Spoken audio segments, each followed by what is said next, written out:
Всем привет! Друзья мои, мира вам и крепкого здоровья! Сегодня у меня очень вкусный ужин. Это такие открытые пельмени. Очень вкусно, готовится быстро. Обязательно приготовьте. Мы это едим со сметанкой, но это нисколько не хуже, чем пельмени. Посмотрите, очень вкусно. Сейчас попробую и скажу вам, как вкусно.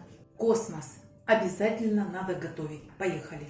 В миску разбиваем одно яйцо и добавляем 5 грамм соли.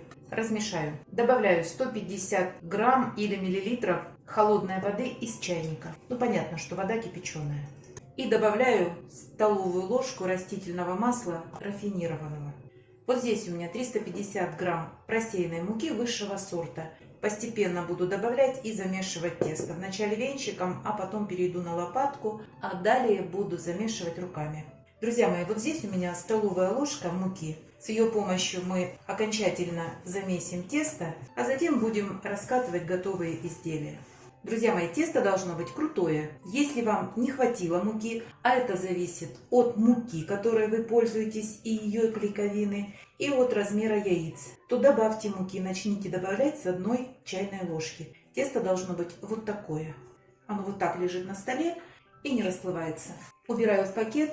Пока тесто будет отдыхать, мы займемся начинкой. Вот здесь на столе все продукты, которые нам понадобятся. А фарш, у меня его 350 грамм уже готового фарша с луком, прокрученного через мясорубку, стоит в холодильнике. Я налила кипяток в сотейник, надрежу помидорчики и отправлю в кипяток, чтобы легче было снять кожуру. Порежу 1 среднюю луковицу. Лук режьте так, как вам нравится.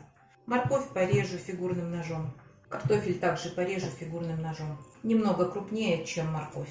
Картофель разрежу на 2 части, уж слишком крупный попался. Мелко порежу зелень. Здесь небольшой пучок петрушки. Можно добавить любую зелень, укроп, кинзу, все, что вам нравится. 2 крупных чесночка тоже порежу кусочками. Из специй я буду брать по пол чайной ложки кориандра, хмели сунели и черного молотого перца.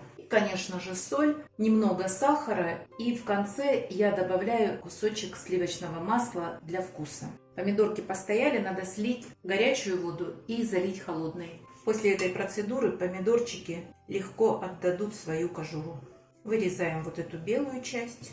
Можно нарезать мелким кубиком помидорчик, а можно натереть на терке. В сковородку наливаем 2-3 столовые ложки растительного масла.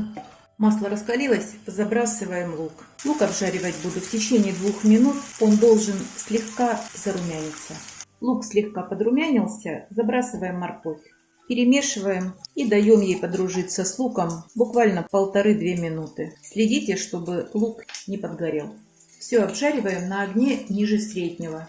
Через 2 минуты добавляем томаты. А дальше добавляю половина заготовленных специй, а половинка пригодится для формирования вкусных открытых пельменей. Добавляю пол чайной ложки соли, а затем буду пробовать на вкус. При необходимости добавлю еще соли. И пол чайной ложки сахара. Перемешиваю и на слабом огне дам потомиться 2 минуты, чтобы томаты отдали свой цвет. 2 минуты прошли.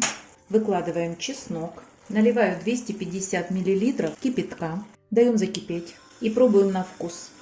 Соли не хватает, добавляю еще пол чайной ложки. Вот теперь достаточно. Убираю огонь на минимум и раскладываю картошку.